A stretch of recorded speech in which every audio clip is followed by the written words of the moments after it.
आर्यन खान की जमानत पर आज फिर होगी सुनवाई। बॉम्बे हाई कोर्ट में दोपहर 2:30 बजे सुनवाई होगी। एनसीबी के वकील कोर्ट में दलील रखेंगे। कोर्ट में एनसीबी और आर्यन खान के वकीलों ने जोरदार दलीलें दी हैं। एनसीबी ने आर्यन की बेल का विरोध किया है, वहीं मुकुल रोहतगी ने आर्यन की गिरफ्तारी पर सवाल उठाए हैं। आर्यन खान की तरफ से पूर्व अटॉर्नी जनरल मुकुल रोहतगी ने रखा पक्ष। क्रूज ड्रग्स केस में 7 अक्टूबर से मुंबई के आर्थर रोड जेल में बंद है आर्यन। मुंबई हाईकोर्ट में कल हुई सुनवाई के दौरान आर्यन के वकील की दलीलें पूरी। मुकुल रोहतगी ने आर्यन की गिरफ्तारी के आधार को बताया गलत। कहा बिना किसी सबूत के 23 दिन से जेल में है आर्यन।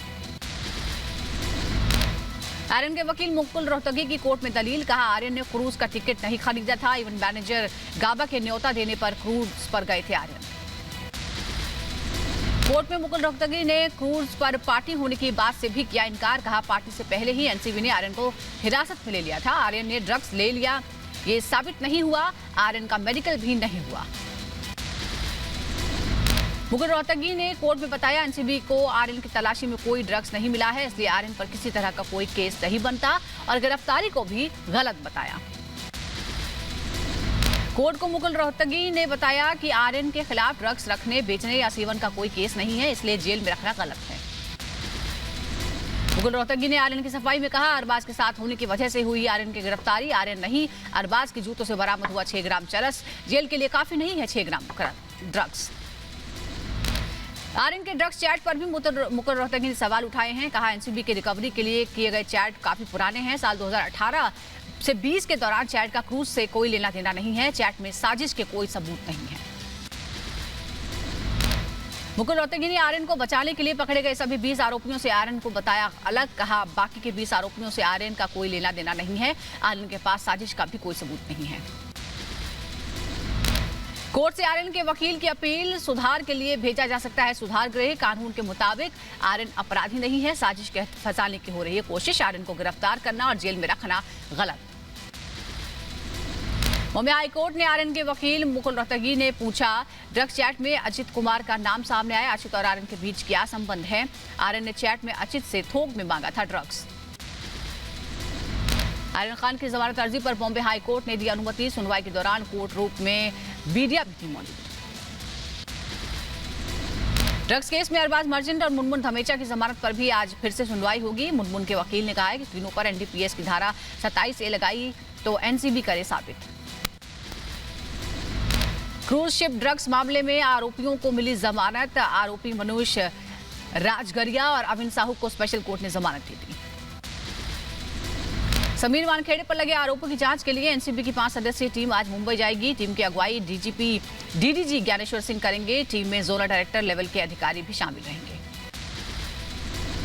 दिल्ली से मुंबई लौटे एनसीबी के zonal director Sameer Wankhede. NCB की 5 सदस्यीय टीम आज बयान करेगी दर्ज। प्रभाकर सैल और किरण गोस्वामी से भी पूछताछ करेगी।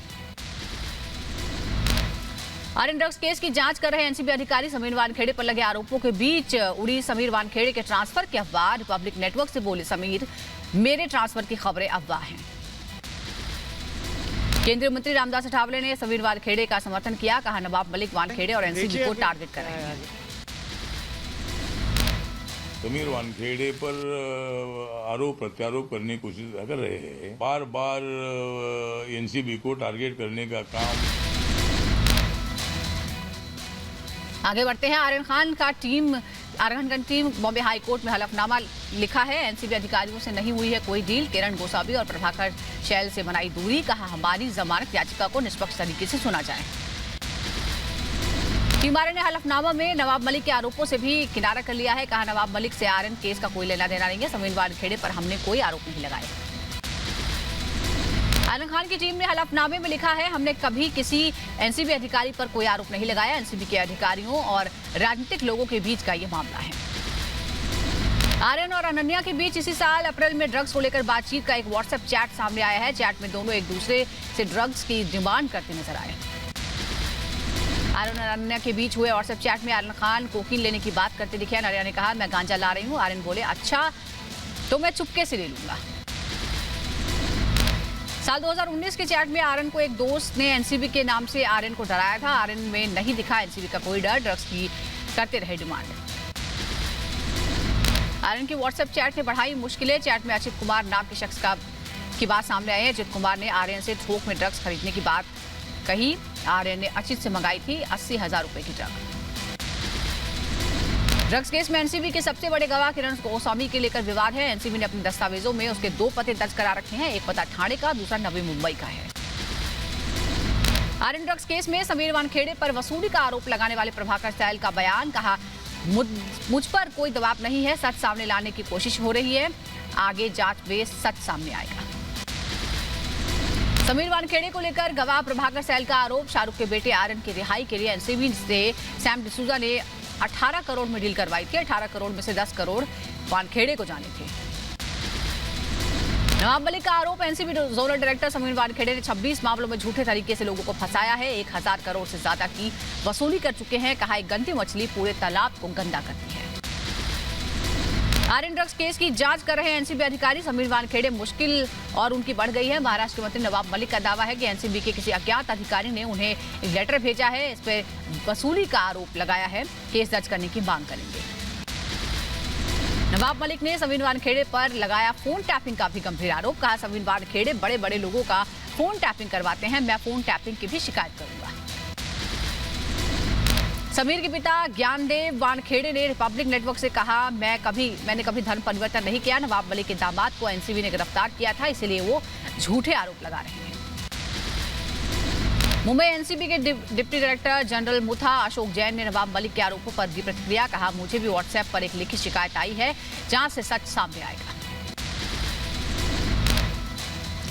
एनसीबी जोनल डायरेक्टर पर लग रहे आरोपों पर डीडीजी अशोक जैन ने नहीं दी कोई प्रतिक्रिया। कहा, जांच टीम करेगी अपना काम।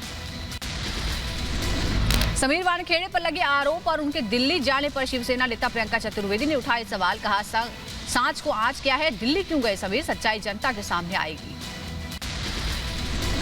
आर्यन खान ड्रग्स केस में समीर वानखेड़े पर उठ रहे सवालों को लेकर कांग्रेस का बयान। कहा, इस पूरे मामले में कहीं ना कहीं एक बहुत बड़ी साजिश है, महाराष्ट्र सरकार को इसकी जांच करवानी चाहिए। 16वें ईस्ट एशिया समिट में वीडियो कॉन्फ्रेंसिंग के जरिए शामिल होंगे पीएम मोदी। पूर्वी एशिया के विकास पर होगी चर्चा। पीएम नरेंद्र मोदी के सार्वजनिक जीवन के 20 साल पूरे होने पर आरएसएस से जुड़ा संगठन 3 दिवसीय सम्मेलन कर रहा है। सम्मेलन का उद्घाटन केंद्रीय गृह मंत्री अमित शाह करेंगे। आज नई पार्टी का ऐलान कर सकते हैं कैप्टन अमरिंदर सिंह। चंडीगढ़ में सुबह 11 बजे प्रेस कॉन्फ्रेंस करेंगे।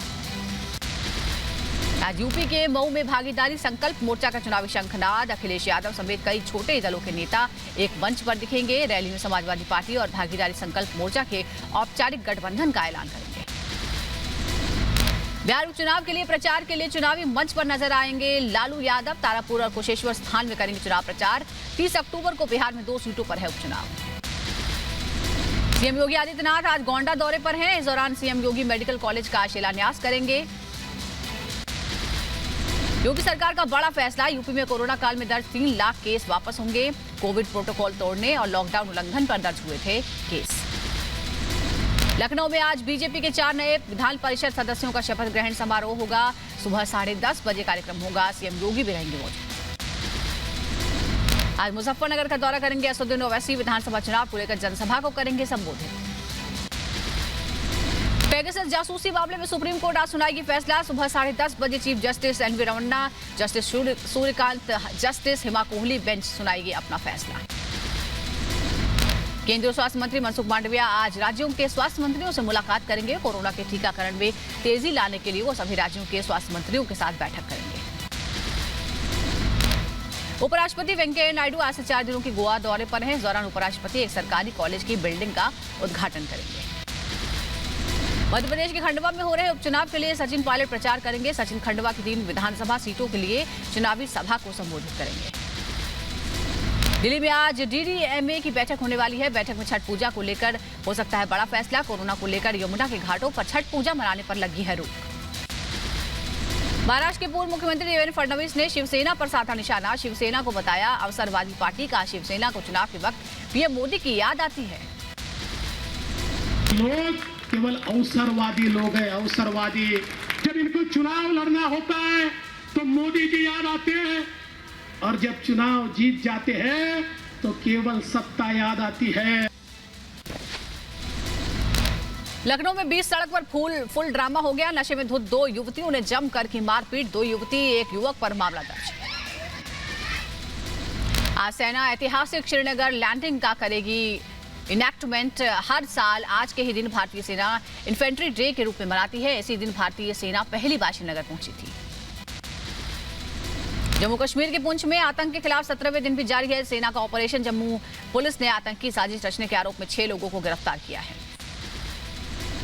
पंजाब में बीएसएफ को बड़ी कामयाबी मिली। फजिल्का में इंटरनेशनल बॉर्डर के पास 6 करोड़ की हेरोइन जब्त। बांदीपुरा में सीआरपीएफ जवानों पर आतंकियों का ग्रेनेड हमला। टैक्सी स्टैंड पर तैनात थे सीआरपीएफ के जवान। हमले में 5 लोग जख्मी। जम्मू कश्मीर के पुंछ में भाटा धुरिया इलाके में सेना का तलाशी अभियान जारी है। आतंकियों के खिलाफ सेना लगातार सर्च ऑपरेशन चला रही है। जम्मू कश्मीर के पुंछ में भट्टा दुरियान इलाके में सेना ने आतंकियों के ठिकानों को तबाह कर दिया है। सुरक्षा बलों ने तलाशी के दौरान संदिग्ध ठिकानों में आग लगाई। जम्मू कश्मीर के रियासी और राजौरी से भारतीय सेना और जम्मू कश्मीर पुलिस का जॉइंट ऑपरेशन संयुक्त बचाव अभियान के जरिए लापता लोगों का पता लगाने की कोशिश में जुटी है टीम। T20 वर्ल्ड कप में भारत के खिलाफ पाकिस्तान की जीत पर श्रीनगर में जश्न मनाने वालों के खिलाफ एक्शन। यूएपीए के तहत जीएमसी एसकेआईएमएस के छात्रों पर मुकदमा दर्ज। जीएमसी एसकेआईएमएस के छात्रों पर यूएपीए लगाने पर भड़की महबूबा मुफ्ती। कहा घाटी में गृह मंत्री ने युवाओं के साथ मन की बात यूएपीए के थप्पड़ के साथ की है। केंद्र सरकार बदले की भावना से कार्रवाई कर रही है। फारूक अब्दुल्ला ने खोया आपा। रिपब्लिक भारत के सवालों से बौखलाए। पाकिस्तान पर सवाल करने से भड़के फारूक अब्दुल्ला ने फिर अलापा। कहा जम्मू कश्मीर में शांति चाहिए तो पाकिस्तान से करनी पड़ेगी बात।